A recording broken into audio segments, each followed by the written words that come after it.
ବଜ୍ରାଘାତରେ ଜଣେ ଦୋକାନୀଙ୍କ ମୃତ୍ୟୁ ହେବା ସହ ଆଉ ଜଣେ ଗାଈ ଚରାଳି ଅତି ଗୁରୁତର ହୋଇ ମେଡିକାଲରେ ଭର୍ତ୍ତି ହୋଇଛନ୍ତି। ଏପରି ଘଟଣା ଢେଙ୍କାନାଳ ଜିଲ୍ଲା କଙ୍କଡାହାଡ଼ ଥାନା ଅଞ୍ଚଳରେ ଘଟିଥିବା ବେଳେ ଖଜୁରିଆ ଗାଁରେ ବଜ୍ରାଘାତରେ ଯାଇଛି ଜଣେ ଦୋକାନୀଙ୍କ ଜୀବନ। ମୃତକ ଜଣକ ହେଉଛନ୍ତି ଖଜୁରିଆ ଗାଁର ପ୍ରଶାନ୍ତ ମହାନ୍ତ। ସେ ଗାଁ ଛକରେ ଥିବା ନିଜ ଦୋକାନରେ ଅନ୍ୟ ଦୁଇ ଜଣଙ୍କ ସହ ବସିଥିଲେ।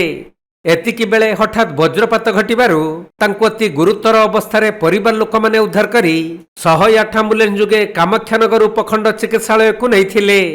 ହେଲେ ସେଠାରେ ଡାକ୍ତର ପ୍ରଶାନ୍ତଙ୍କୁ ମୃତ ଘୋଷଣା କରିଛନ୍ତି। ସେ ସେ ବର୍ଷା ବେଳକୁ 3 ଜଣ ସେ ପାନ ଦୋକାନ ଗୁଟାରେ ବସିଥିଲେ।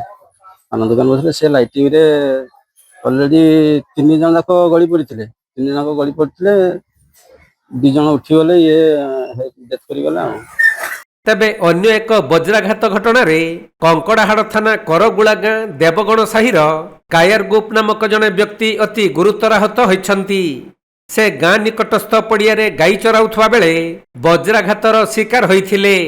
ପରେ ସ୍ଥାନୀୟ ଲୋକଙ୍କ ସହାୟତାରେ ପରିବାର ଲୋକମାନେ ତାଙ୍କୁ ଉଦ୍ଧାର କରି କାମାକ୍ଷାନଗର ଉପଖଣ୍ଡ ଚିକିତ୍ସାଳୟରେ ଭର୍ତ୍ତି କରିଛନ୍ତି।